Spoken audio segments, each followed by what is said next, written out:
কাতারের আমির Sheikh Tamim bin Hamad Al থানির সঙ্গে প্রধানমন্ত্রী শেখ হাসিনার দ্বিপাক্ষিক বৈঠক অনুষ্ঠিত হয়েছে।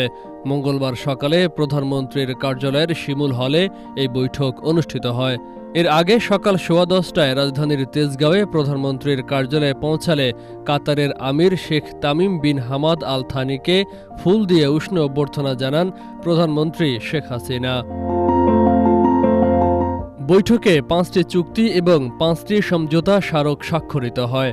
একান্ত বৈঠকের পর প্রধানমন্ত্রীর কার্যালয়ের গ্লোব হলে ফটো সেশনে অংশ নেন প্রধানমন্ত্রী শেখ হাসিনা ও কাতারের আমির শেখ তামিম। 5 চুক্তির মধ্যে রয়েছে উভয় দেশের পারস্পরিক বিনিয়োগ, উন্নয়ন ও সুরক্ষা সংক্রান্ত চুক্তি, দ্বৈত কর পরিহার ও কর ফাঁকি সংক্রান্ত চুক্তি, আইনগত বিষয়ে সহযোগিতা সংক্রান্ত চুক্তি, সাগর পথে পরিবহন সংক্রান্ত চুক্তি এবং দুই দেশের ব্যবসা সংগঠনের মধ্যে যৌথ ব্যবসা পরিষদ গঠন সংক্রান্ত চুক্তি।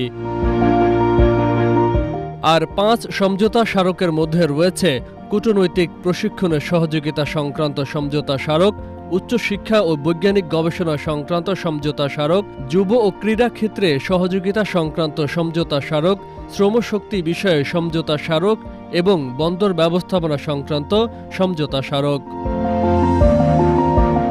এর আগে সোমবার বিকেলে 2 দিনের রাষ্ট্রীয় সফরে ঢাকায় আসেন কাতারের আমির Sheikh Tamim bin Hamad Al Thani.